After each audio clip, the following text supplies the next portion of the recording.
El cementerio privado lucía impecable bajo el sol de la tarde. Pero para Elena, aquel jardín de mármol era el escenario de su soledad más profunda y dolorosa.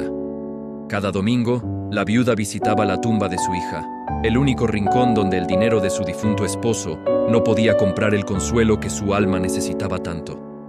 Al llegar, notó a un hombre mayor, un conserje de uniforme desgastado, arrodillado frente a la lápida, limpiando con una ternura que ella no había visto en años. «Ese no es su trabajo, retírese», interrumpió una voz chillona y cargada de veneno. Era la sobrina de Elena, Beatriz, acompañada por un grupo de empresarios locales. Beatriz, ansiosa por heredar la fortuna de Elena, no perdía oportunidad para humillar a cualquiera que considerara inferior, especialmente frente a sus socios de élite. «Tía, no deberías permitir que estos indigentes toquen el mármol de nuestra familia», dijo Beatriz con una risa burlona, señalando las manos sucias del trabajador. El conserje, cuyo nombre era Tomás, no respondió. Simplemente bajó la mirada y apretó el trapo húmedo contra su pecho, aceptando el insulto con un silencio absoluto. Elena observaba la escena con una mezcla de rabia y curiosidad, notando que Tomás no parecía un extraño ante esa tumba, sino alguien que guardaba un secreto eterno. «¡Fuera de aquí! Antes de que llame a seguridad por invadir propiedad privada», gritó uno de los empresarios, un hombre gordo que debía su carrera a los favores de Elena. Tomás se levantó lentamente. Sus articulaciones crujieron bajo el peso de los años, pero sus ojos permanecieron fijos en el retrato de la joven grabado en la piedra. «No se vaya, por favor», susurró Elena, ignorando a su sobrina, sintiendo que en el silencio de ese hombre había una dignidad que los presentes jamás podrían entender. Beatriz soltó una carcajada estridente. «Míralo, tía, es solo un fracasado que limpia tumbas ajenas porque no tiene nada propio. Es un estorbo para el paisaje». El grupo de la élite comenzó a burlarse, lanzando comentarios sobre el olor a desinfectante y la ropa remendada de Tomás, mientras él se mantenía firme como un roble. La tensión en el aire era asfixiante.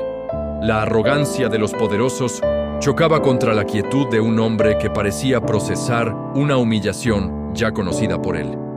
«¿Sabes por qué está aquí, tía?», insistió Beatriz. «Viene a mendigar. Estos tipos huelen el dinero de las viudas a kilómetros. Son como buitres vestidos de azul». Elena sintió un nudo en la garganta. La injusticia de ver a un hombre ser pisoteado por aquellos que solo valoraban el estatus le resultaba simplemente insoportable hoy. Ella recordó cómo su propio esposo, antes de morir, le advirtió sobre la ambición ciega de quienes ahora rodeaban su mesa y deshonraban la memoria de su hija amada. Tomás dio un paso atrás, dispuesto a retirarse, pero dejó caer accidentalmente un pequeño relicario de plata que guardaba celosamente en el bolsillo de su viejo chaleco. Beatriz se adelantó y lo recogió con asco, abriéndolo para burlarse del contenido. «¿Qué es esto? ¿Una foto vieja? Seguramente la robaste de alguna otra tumba». Al ver la foto dentro del relicario, el rostro de Beatriz se puso pálido, pero rápidamente ocultó su sorpresa, transformándola en una agresión aún más violenta y cruel. «Es basura, como tú», gritó ella, lanzando el relicario hacia el barro, lejos de las manos de Tomás, quien por primera vez mostró un destello de dolor en sus ojos. Los empresarios celebraron el gesto como si fuera una gran victoria, mientras Elena caminaba hacia el barro para recuperar el objeto del hombre que seguía callado. Al limpiar el lodo de la joya, Elena reconoció la imagen. Era su hija de pequeña, pero no en una foto de estudio, sino en un parque que ella misma solía visitar. «¿De dónde sacaste esto?», preguntó Elena con la voz quebrada, mientras los burlones se acercaban para seguir presionando al conserje con sus lenguas de serpiente. «Seguro se lo robó a la niña cuando ella aún vivía. Estos empleados no tienen límites», intervino el empresario gordo, buscando la aprobación de la heredera Beatriz. Tomás finalmente habló. Su voz era un hilo de seda pero cargado de una autoridad que hizo que el viento pareciera detenerse en aquel cementerio lleno de hipocresía. «Yo no robo lo que me pertenece por derecho de sangre», dijo él, mirando directamente a Elena, quien sintió que el suelo bajo sus pies comenzaba a desmoronarse. Beatriz palideció. «¡Miente! Sáquenlo ahora mismo. Está acosando a mi tía con historias fantásticas para quedarse con la administración de los bienes familiares. La seguridad del cementerio llegó, alertada por los gritos de Beatriz, y sujetaron a Tomás con fuerza, lastimando sus brazos delgados ante la mirada de desprecio. «Llévenselo a la cárcel», ordenó Beatriz con soberbia, sintiéndose la dueña del mundo, mientras los demás reían ante la caída definitiva del humilde trabajador. Elena gritó que lo soltaran, pero su voz fue ignorada por la arrogancia de los presentes, quienes ya daban por hecho que el conserje era un criminal de baja estofa.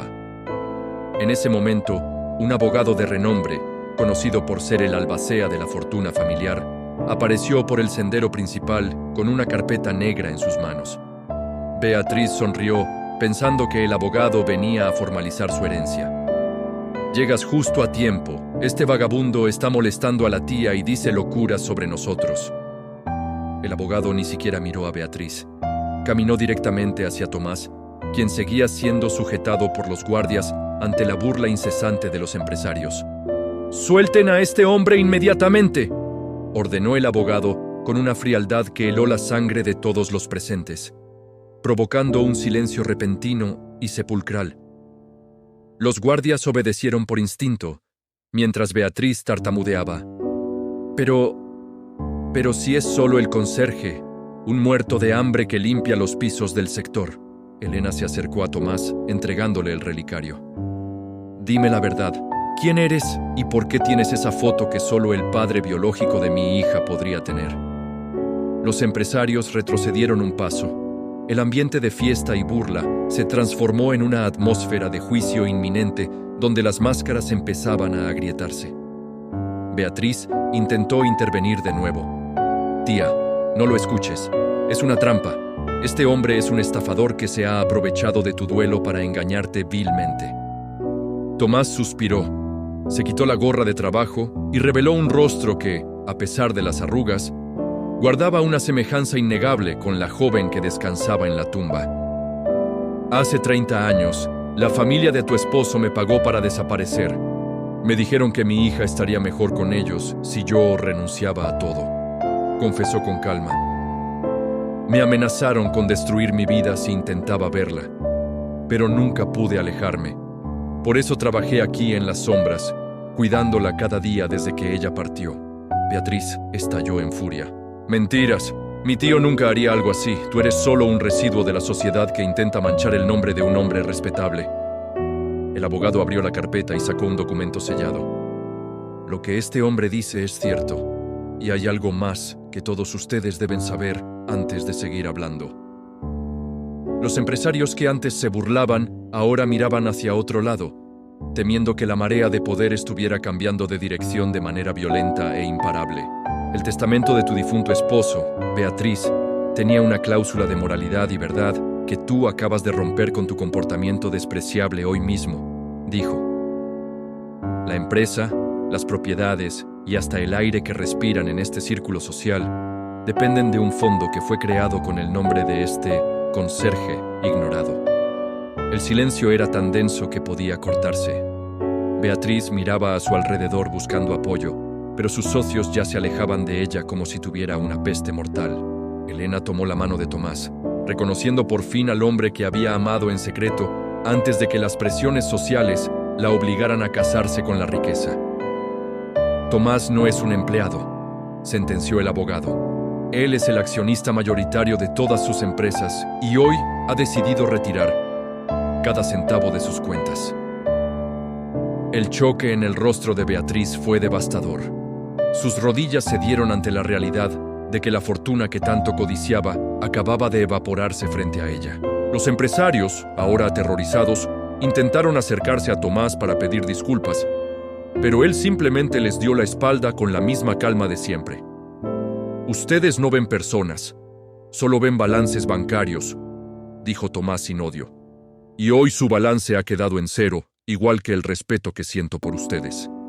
La justicia emocional inundó el lugar mientras Beatriz lloraba en el suelo, dándose cuenta de que su arrogancia la había dejado en la miseria más absoluta y total. Elena abrazó a Tomás, sintiendo que después de décadas de mentiras, La verdad finalmente había traído la paz a la tumba de su hija y a su propio corazón herido. Los poderosos se retiraron del cementerio cabizbajos, escoltados por el mismo personal de seguridad que antes intentaba arrestar al verdadero dueño del lugar. El imperio de Beatriz y sus socios se desmoronó en cuestión de horas, demostrando que los castillos construidos sobre la humillación ajena son de arena movediza. Tomás no buscaba lujos, solo quería que la verdad se supiera para que su hija pudiera descansar en un lugar donde la humildad fuera valorada sobre el falso brillo. La tarde terminó con dos figuras sentadas frente a la tumba, compartiendo el silencio que antes era de dolor, pero que ahora era de justicia y reencuentro final. Al final, los que se creían gigantes terminaron siendo pequeños, y el hombre que limpiaba el mármol resultó ser el único con el alma lo suficientemente limpia.